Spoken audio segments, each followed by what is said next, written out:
on expireds. And next meeting, I'm going to be talking about working with expireds. I actually have a really nice printout that you guys can go and drop off to an expired listing. You know, it's either going to be over the phone or in person that you got to reach out to these people. But they're your lowest hanging fruit, so long as they have, you know, a plan on where they're going with a deadline, and of course willing to reduce their price, because obviously the number one reason why a home doesn't sell is always price. So number two, it's because you can't show it. You have to be James Bond. So, all right, number one, you guys got to really focus back on your why. You know, well, and that why changes over time. I told you guys previously, my why was I bought a vacant piece of land at a car auction. Okay, what a wrong place to buy a piece of land at. And so when I did, I decided I needed to learn more about real estate. And so I decided to talk to a couple of people that were in real estate, and then ended up taking the classes and becoming a real estate agent. Of course, once I started taking the classes, I ran into Mo, and he was driving a big Mercedes convertible, and, you know, he was wearing a nice suit and everything. I go, man, that's my why. So your why is going to change, but what is your why? Why are you really here? You know, is it to help 35 families go somewhere else? You know, I told my coach the other day, I said, hey, you know, I only helped out so many families last year. I'm not happy with my production. He goes, yeah, but do you realize that was a big impact for their families? Like, you got one guy to retire, and now he, you know, the new house he bought, he paid off in cash, and he's living his dream of just building cars in his garage. He goes, you made an impact for, you know, even if it wasn't 100 families or 20 families, the few that you helped, he goes, it was a big deal to them. So don't take it lightly when you don't have a lot of production. But whatever your why is, you got to go back to that this year. Well, another thing I want to say is this. I told Feng this morning, you're going to have to work 3 times as hard this year. So 2021 was a great year. 2022 was kind of weird because of the interest rate. But this year, you're going to have to work even harder. And I'm telling you, people out there, Christy Rye, you go to multiple offices. Are people sharpening their skills even more and more and more now? The ones that are in it to win it, yes. Yeah, so. A lot of them are going back to their old profession. Yeah, a lot of people are. Yes, you're going to have a lot of people get out of the business this year. You know, I was talking to one of my colleagues, and he said, he said one of the big ones, he says, is just the MLS, just your board membership, right? Isn't that $1,000, or you could get a payment plan? A lot of people don't even have $1,000 to stay on, right? So you will have a lot of that, but you got to focus back on your why. So my second question to you is, do you have a business plan, right? And it could be a Tom Ferry or Mike Ferry business plan, or the one from the Resource Center. It could be as complicated as that. Or it could be just basically, hey, I want to do a deal a month this year, right? That could be your business plan, right? Then I need to know what your transactional goal is on that business plan. If you tell me I want to do one a month, I'll tell you, gosh, if you just like talk to 10 people Monday through Thursday, you're going to have one a month, right? On outbound calls or open house. That's a big one, guys, right now, open house. I saw a posting the other day. They had 19 people come through the open house, 10 without an agent. Haven't talked to an agent, never sat with an agent or anything. That girl cleaned up house. She got 10 leads of people that aren't working with anybody, right? So big thing right now, I was telling Anthony, is open house. I think is going to be a big winner. And in December, we saw a lot of that. So keep in mind, it's a numbers game. If you talk to 10 people 6 days a week, that's 60 contacts. If you think about 48 work weeks, so you take a month off, right?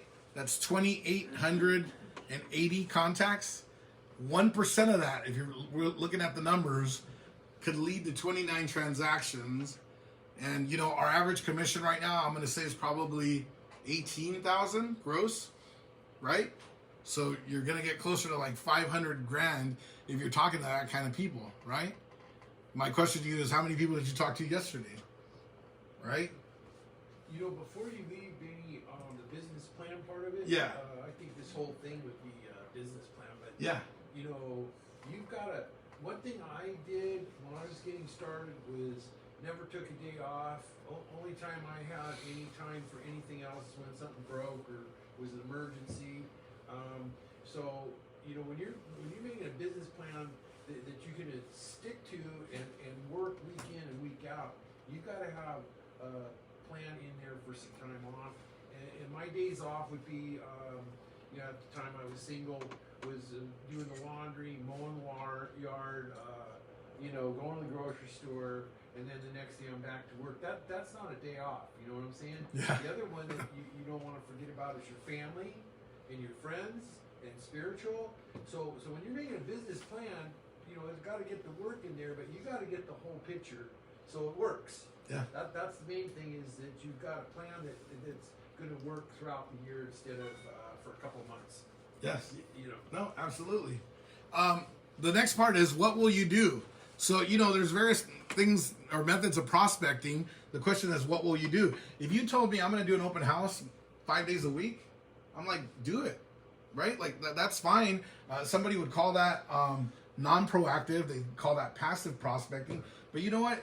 If you're just going to come and hang out in the office for 5 days, I'd rather you do an open house for 5 days. That'd be, the chances of somebody walking in there are much greater than somebody walking in here looking for someone, right?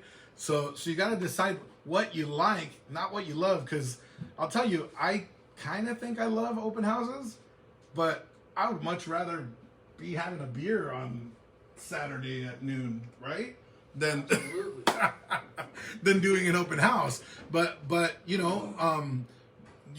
got to prospect, right? If you want to get those numbers in and those leads. So I gave this to Roseanne yesterday. And this is just, and if you want a copy of this, I created this a couple years ago, just to kind of like, even if I had a week where I made no appointments and had no sales, at least I felt proud that I actually went through a task. So if you look at it, it just calls for 1 hour, 5 days a week of development hours. So I would put something on YouTube and watch like 30 minutes of Tom Ferry, or an interview of some kind, or something by Tony Robbins, something like that. The next thing is 5 days a week script practice for 30 minutes. Then if you see there, 5 days a week of prospecting, whatever you want, open house, outbound calls, door knocking, whatever that is for you. 3 times a week going out to preview, because if you're going to preview 3 to 5 houses, you don't need to go every single day. As long as you go maybe 3 times throughout the week, that'd be great. Another thing I would do is make a video. Anthony's been doing that. He makes a video, and I've actually seen your account. People are like talking about your videos. So that'll eventually lead to business. Maybe right now you haven't had that yet, but in time it'll start creating the conversations that'll lead to that. Another thing, I'd make an educational video. Hey, what is a 2-1 buy down? I've been seeing that video everywhere by multiple agents. What is a 2-1 buy down? But I would talk about this thing with the RPA changing, where it defaults to your buyer paying for your commission, and how that would add even more to the buyer's closing costs, but instead you ask the seller to pay for it. What the difference does with that. And last would be a lifestyle video. Marjorie many years ago did one where she went to like a donut shop or a cafe, and a croissant place. Okay. And she did a video on that. Trust me. I saw a post the other day from a real estate agent. Says, if you're a business in the city of Downey, reach out to me. I'd like to promote you on my page. Right. And think about that. People that are business owners, right? Do they have money? Right? And do they know people with money? So, I mean, what a great, relationship to have by going out to those business people and doing that. And then it goes on, you guys, Craigslist. Anthony, I posted those Craigslist ads that one day and got two leads off of it already. Posted Facebook, Instagram, do a handwritten note, and so on. If you guys want a copy of this, let me know. And at the very bottom, it says book 5 buyer appointment or seller appointments. So, just something to, check off and find yourself doing stuff. So, all right, you got to become an expert at market statistics. Again, check this out. John, 16 active in Cerritos, right? Downey, 36 active in Downey currently. In the last 60 days, Cerritos 36 closed, right? So we have half the inventory for the demand of buyers, right? Imagine you say that to somebody when you're out, you know, oh yeah, hey, real estate I heard is slow right now. No, it's not. There's half the income that we need. We have double the buyers, right? Oh wow, yeah. So are you looking to sell? So you know you need to know those numbers, and you got to practice, you guys. Right now, I'm telling you, it's going to be very competitive. People are going to be interviewing multiple agents, right? You're going to be going on listing appointments for properties that expired. Okay, if you're not sharper than the guy that expired, you're not getting that listing. They don't want to sign up with anybody just to fail again. So you're going to have to be even sharper than the guy that they listed with, which probably interviewed as well with some, you know, with other agents competing against them. So you're really going to have to practice your listing presentation, your stats, you know, everything else that you need to know. Here's what I sent to Anthony over the weekend. I said open house, Craigslist, Facebook, Instagram, YouTube, because we went over my MLS over the years, and we clicked on every property that I sold, and we sourced it. I told them where they came from, right? You guys, this is a big one, okay? It was so big that I told my friend, and he's a broker at another office, and he did a meeting just on Craigslist. Anthony, we found out that for every Craigslist lead that I ever got, it always turned into 4 sides. So those people either called me back and referred 3 other people, or they ended up selling, buying, and then selling again, and you know, and so on. So Craigslist is a big one. Just one phone call would always turn into 4 other sides.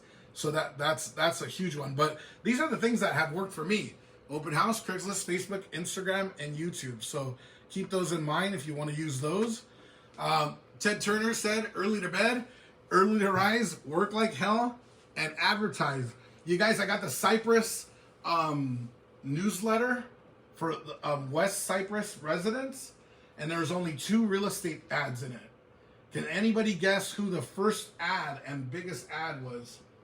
CYPRESS. Carrie Hart-Beatty. Wow, John, you must have read that newsletter. Carrie Harabedian had the largest ad in that paper. The next was these 2 brothers that do mortgage and real estate, and they only took out like a little quarter. But anyways, advertise, you guys. You know, if you belong to the Elks, take out an ad inside the Elks. If you belong to a Catholic church, Ludi used to get so many referrals from her church paper, right? If you belong to an organization like that, take out an ad there. You know, Facebook. You guys can have an ad for $50 a month on Facebook that just keeps on playing in people's news feeds in the city that you want to be in. But I'm telling you, you got to advertise this year.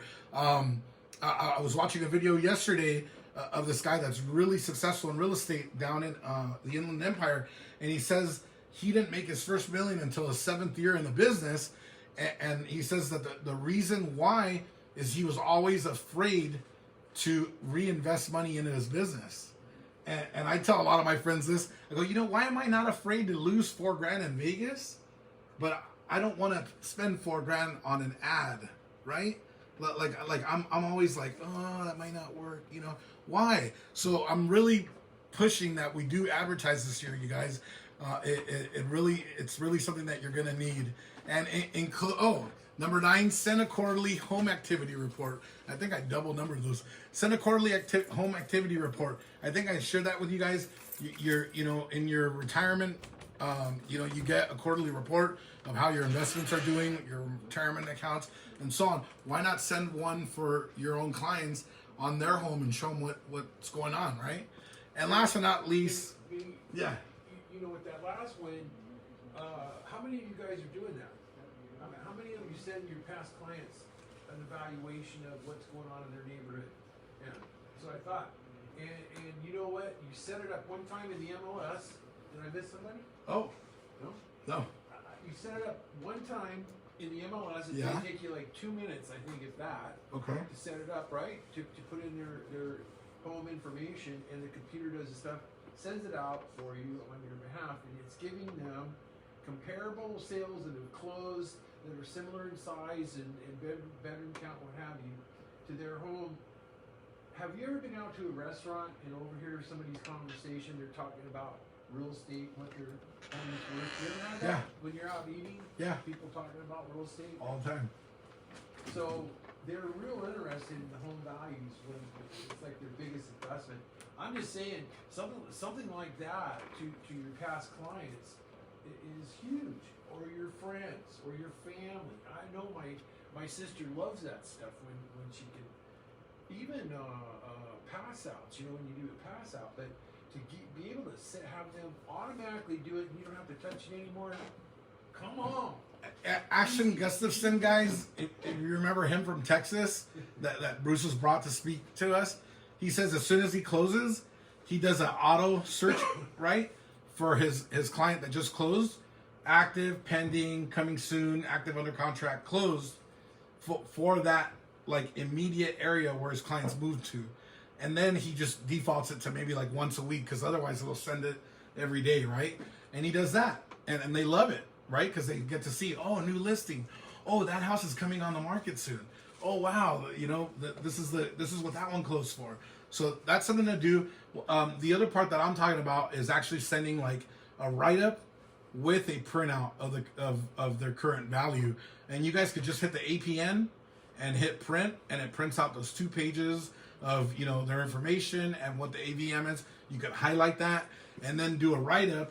The write-up, you know, where I told you guys is something like, hey, you know, last year was a little bit, you know, different because the rates got high and that caused prices to come down.